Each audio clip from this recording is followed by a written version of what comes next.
Welcome back, America. If this looks a little different, it is. We're actually showing you live footage of President Trump handing out candy with First Lady Melania Trump to young children, foster children. He just got back from this grueling week-long Asia trip, and here he is right back on the job in America, this time getting connected with everyday real Americans at the annual Halloween party at the White House. We'll keep that on screen the whole time. But we got some serious business to deal with. We got some big off-year elections coming up. New Jersey governor, Virginia governor, Virginia attorney general. And of course, will a socialist win the Big Apple's mayorship? We're going to ask all those questions to one of the most trusted people in politics. He's the director of the Big Data Poll. He's a great friend. He's also a great political expert, our good friend, Rich Baris. Rich, good to have you back on the show. And it's great to be here, John. Thanks for having me. It's always great. All right, I want to step back for just a second. And just before we get to the election horse race stuff, Democrats shut down this government. It's going to be 30 or 35 or 40 days before it's over. It feels like they're waiting until after Election Day to do something. What are the Democrats probably seeing in their polling numbers, and are they getting a little bit of agita? Yeah, I think you're exactly right. I don't think we're going to get a deal until the elections are over. I think that's the nature of Democrats and how they play ball. They play hardball. But I do think we are starting to see CNN, where they're guests coming on CNN from the House and Senate, and they're berating them. MSNBC, I've seen as well this week, and that is because the polling is getting worse for them on this. In truth, the polling was never as good for them as we typically see it during these shutdowns, where Americans overwhelmingly blame Republicans, and that's it. That was not the case, despite what we saw from some media polls. We always found it much closer, and Americans, a sizable amount, really did get I don't want to say roped in, but they bought the message from the White House that this is really about us putting our foot down with things like ending funding for healthcare for illegal immigrants and stuff like that. So we caught that immediately, and now the polling is just getting tighter. So they're starting to get a little bit more nervous. Yeah, it's pretty interesting. And this is the first time I've been in Washington in 35 years where the Republicans had the better messaging platform. Yeah. It seems like they learned their lessons, and they also used it as an education moment. They're training Americans to understand, those healthcare subsidies the Democrats want to give, they're not going to you. They're going to fat cat rich insurance companies that are making a bundle of money already. How did that messaging change the equation here?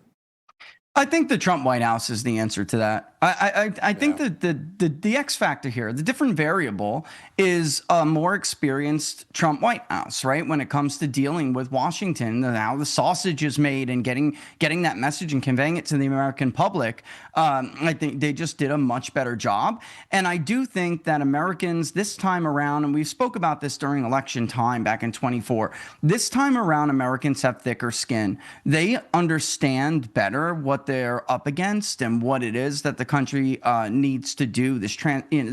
It's a little bit of pain, but what the country needs to endure in order to really fix these problems. Years ago, that was not the case. They would always, of course, tell the pollster, yes, sure, this is what I want. But the minute the boat started rocking, John, they got seasick and they wanted somebody to pull back in the dock, like immediately. And now the American voter is just they're a little tougher. They have a little bit more resilience, which is why, I've been trying to say now is the time. If you're going to make these changes, now is the time to do it. Yeah, not going to take it anymore. That's the song that comes to mind. And I think that this may be that moment. All right. We got some crazy elections. If you told me that a socialist would be in the capitalist capital of the world, possibly on November 5th, I'd say, nah, that's a funny, great movie line. Or an attorney general who actually wished death upon one of his opponents and their children. Mamdani, Jay Jones, these are the new and sort of extremist faces of the Democratic Party. What do you see playing out next Tuesday in the Virginia attorney general and New York City mayor's race? Well, first in New York City, and I'm from New York City originally. I hate to say this; it gives me great pain to say this, but the Big Apple is finished. I mean that's he's going to win, and the reason I do think he is because I'm listening to the same thing that Mamdani Yep. is listening to from the voters every day. We're going to get left-wing populism in this country, or we're going to get right-wing populism. Republicans better understand that now, because one ends with national resurgence and more prosperity and peace at home, and the other ends very ugly. And unfortunately, I think this has been brewing for a long time, John. I do. A lot of us buried our heads in the sand and didn't see this coming over the horizon, or at least didn't take it seriously enough, and now here we are. And I think it's unfortunate for New York, but it is what it is. Now, Jay Jones, I think it's interesting. Roanoke, they released a poll today, which did us a favor because, yep, we just did a study on political violence. We're going to release it soon. I can't wait to pass this off to you. That we have a real problem in this country, especially on the left, and particularly on the left. Tolerance for violence is just at alarming levels. In that Roanoke poll, it absolutely confirmed what we saw, which is that even Jay Jones's voters were told about these messages.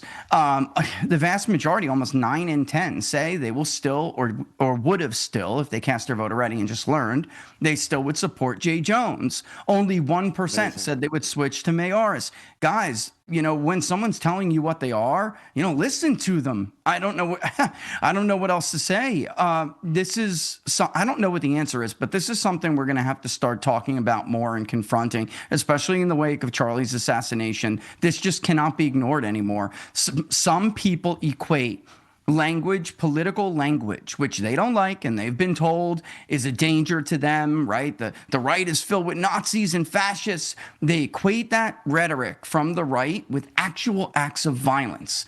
And so when actual acts of violence are advocated or actually carried out against people on the right, they're perfectly okay with it. And people have to be unafraid to state that out loud now, because we're out of time to confront this. We have to confront it. But I do think Jones is going to lose. I do think he will. I just think it's going to be much closer than some people think. And that says a lot about where we are.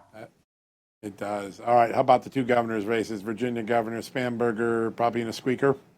I do think Spanberger's a great candidate, even though in many ways she's not to the left. She's not enough of what the left wants. But in a southern state that has certainly turned bluish, right, over the years, she's pretty much exactly what you have to run as a Democrat in order to make sure you're going to get elected statewide. And I think, compared, if I'm being completely frank, I think the gubernatorial candidate on the Republican side is unimpressive. I just do. And, some of us do this for a living. Some people connect and others don't. And I do think the Winsome Sears campaign spent too much time talking about issues that very clearly were not at the forefront of voters' minds. So, the early voting says it all. The enthusiasm for the top of the ticket over there on the Republican side just isn't what it needs to be. It isn't what it was when Youngkin ran, that's for sure. That's right. But again, let me just say this real quick and squeak this in. Virginia has a history of this. They have a tradition of this, of voting for the opposite party in the White House. And by the way, New Jersey is in a similar situation, only it's the opposite. They have a history of not voting for the same party 3 times. So, I think we need to put this in its proper context. Do you think Citarelli can pull it out? I do. I think he absolutely can pull it out. Let's not forget, there's only a few pollsters back in 21 that polled that race and knew it was close. Right. It ended up actually being closer than both of those pollsters even thought. So, I mean, if the error rate is even close to the same, just for them, forget about the other mainstream polls, so-called mainstream pollsters. If that error rate is the same, then Citarelli will pull it out. The bottom line is Republicans have the votes. They have the votes to do it. They have to motivate it. At this point, at this point, it really is just flip a coin, because nobody can tell you for certain who will come out to vote, or will, if enough Republicans will come out to vote. They did better in early voting. They didn't do as good as, of course, they would have wanted to, but they still have the votes out there to do this.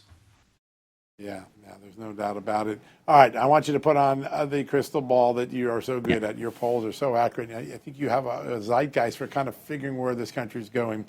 If we start 2026 with a socialist mayor, and there's also other mayors who are going to be doing things like taxing unused apartment buildings. If you don't rent them quick enough, they're going to tax you in Seattle for that. It's crazy stuff.